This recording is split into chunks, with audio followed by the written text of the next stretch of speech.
A paz de Jesus e o amor de Maria, amados irmãos e irmãs. Terceiro domingo da Quaresma, o evangelho de hoje é de João, no capítulo 2, dos versículos 13 ao 25. João, capítulo 2, dos versículos 13 ao 25. Vai nos dizer assim: Estando próxima a Páscoa dos judeus, Jesus subiu a Jerusalém, no templo, e encontrou os vendedores de bois, de ovelhas e de pombas, e os cambistas sentados. Tendo feito um chicote de cordas, expulsou todos do templo, com as ovelhas e com os bois. Lançou ao chão o dinheiro dos cambistas e derrubou as mesas. E disse aos que vendiam pombas: Tirai tudo isto daqui. Não façais da casa de meu pai uma casa de comércio. Recordaram-se seus discípulos do que está escrito: O zelo pela tua casa me devorará. Os judeus interpelaram então, dizendo: Que sinal nos mostras para agires assim? Respondeu-lhe Jesus: Destruí este santuário, e em 3 dias eu o levantarei.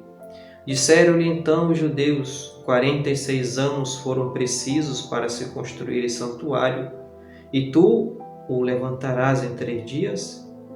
Ele, porém, falava do santuário de seu corpo. Assim, quando ele ressuscitou dos mortos, seus discípulos lembraram-se de que dissera isso, e creram na Escritura e na palavra dita por Jesus. Enquanto estava em Jerusalém para a festa da Páscoa, vendo os sinais que fazia, muitos creram em seu nome. Mas Jesus não tinha confiança neles, porque os conhecia a todos e não necessitava que lhe dessem testemunho sobre o homem, porque ele conhecia o que havia no homem. Amados irmãos e irmãs, hoje o Evangelho vai falar da purificação do templo.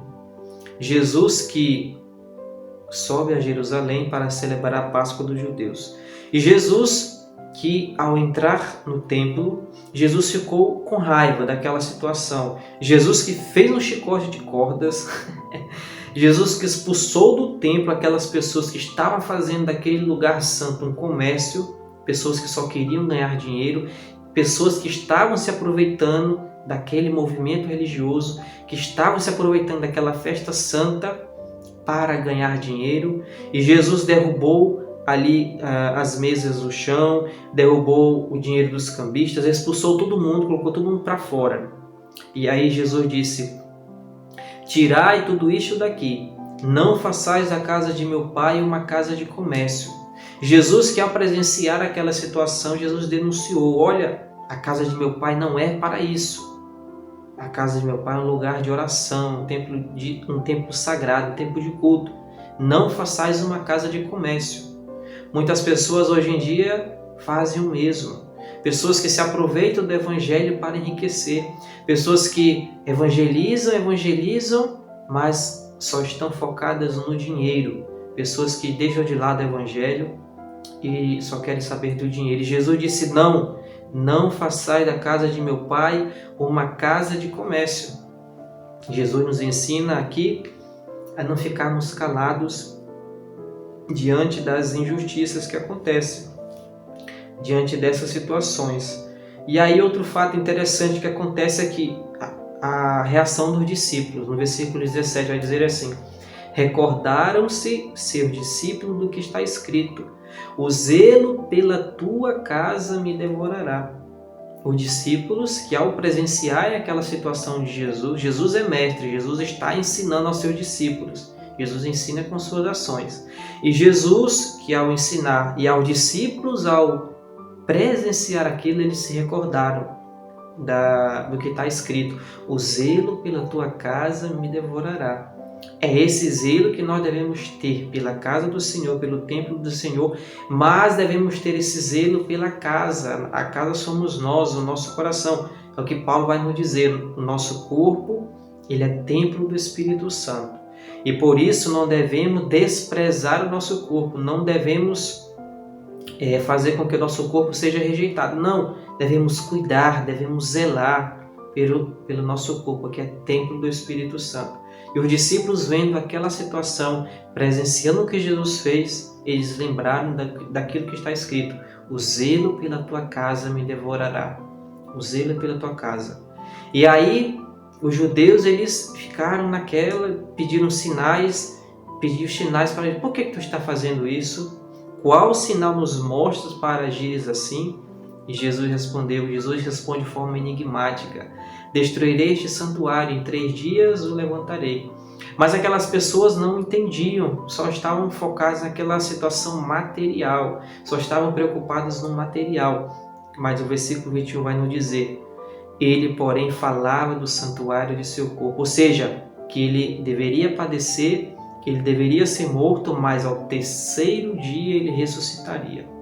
Era isso que Jesus estava falando, essa renovação da igreja, renovação da fé. E aí, ele falava do seu corpo, ele, porém, falava do santuário do seu corpo.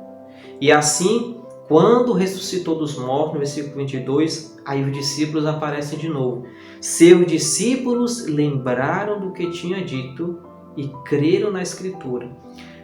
No versículo 17, que os discípulos presenciaram Jesus fazendo aquela ação, expulsando do templo aquelas pessoas que não estavam ali para rezar, mas estavam para fazer comércio, estavam para causar confusão, estavam para tirar o foco da oração.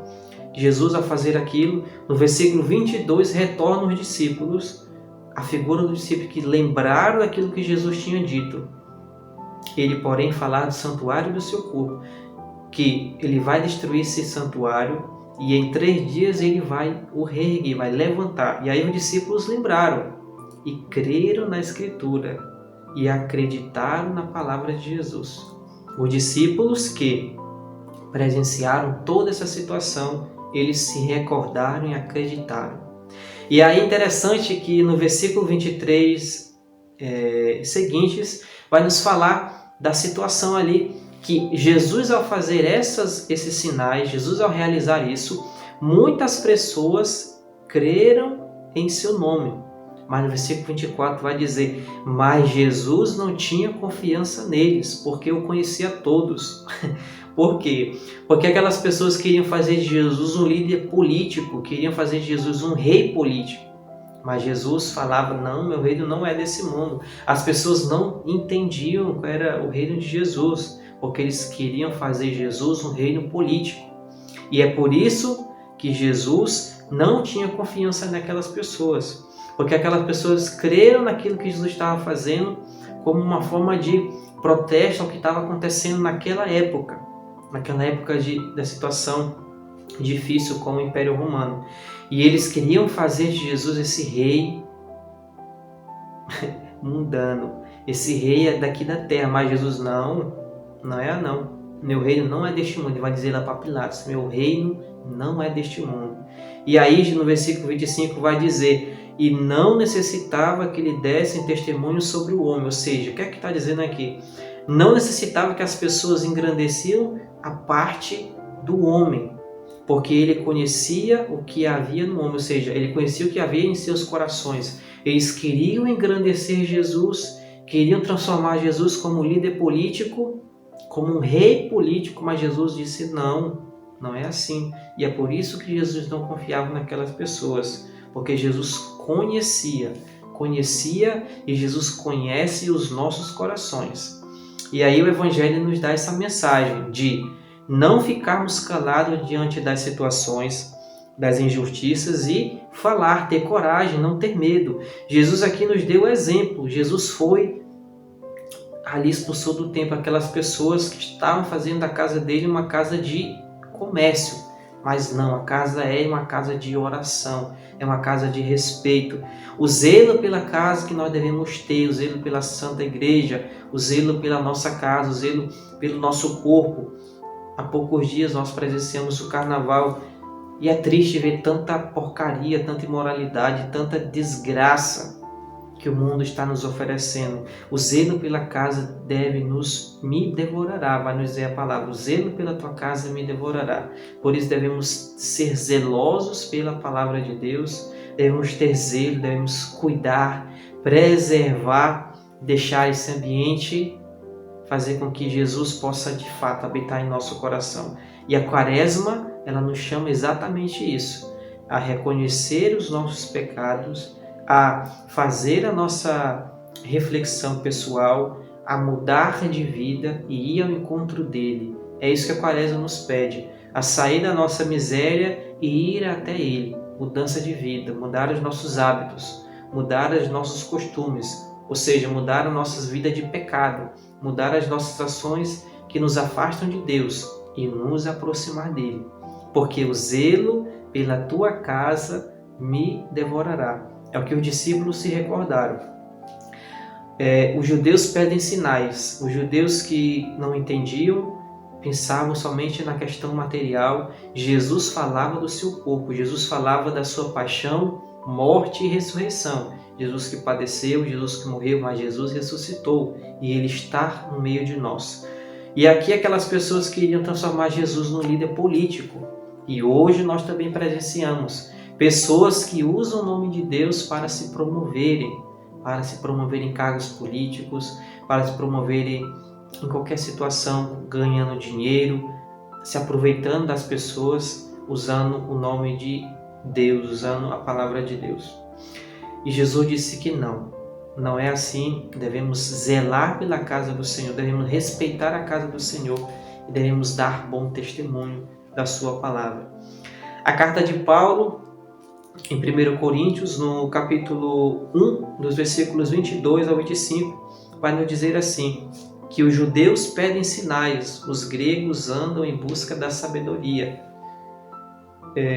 Nós, porém, anunciamos Cristo crucificado, para que para os judeus é escândalo e para os gentios é loucura.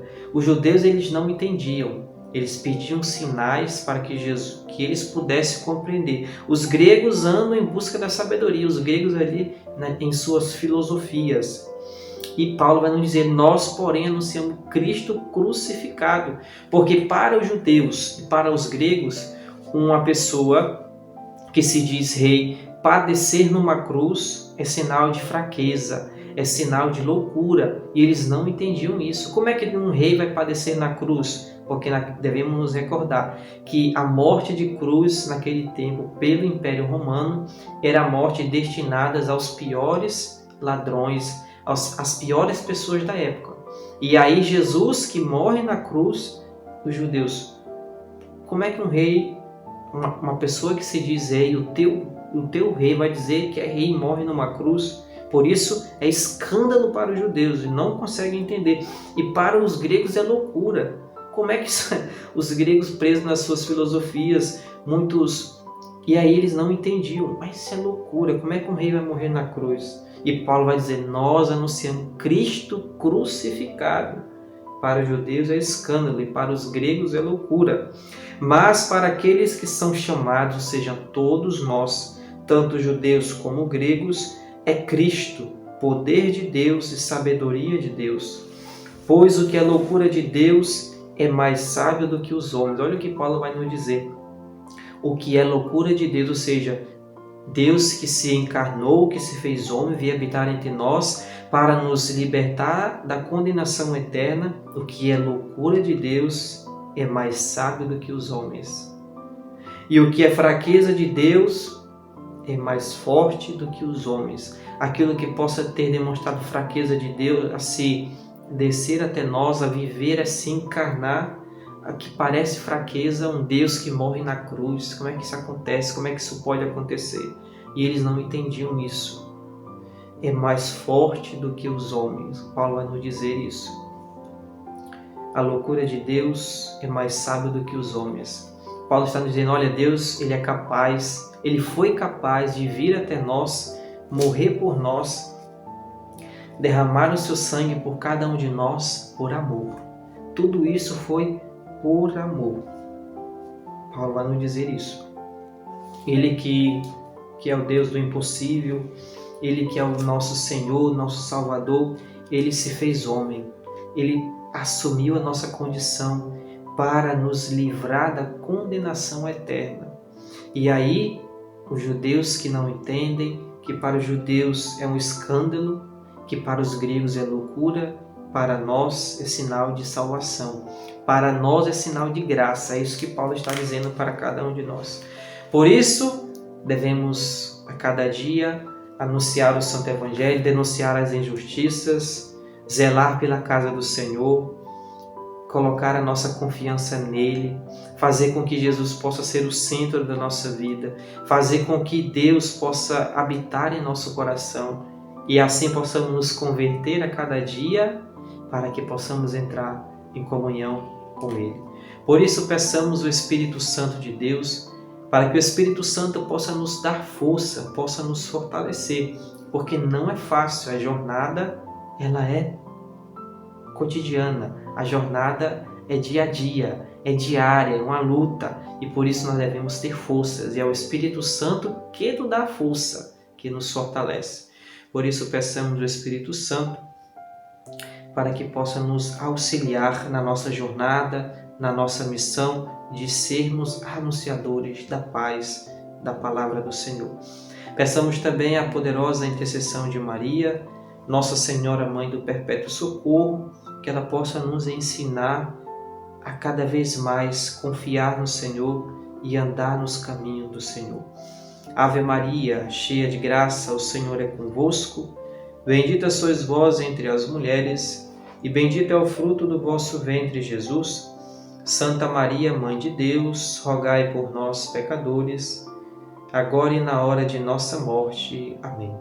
Glória ao Pai, ao Filho e ao Espírito Santo, como era no princípio, agora e sempre. Amém. Louvado seja nosso Senhor Jesus Cristo, para sempre seja louvado, e sua Mãe Maria Santíssima. Que Deus nos abençoe.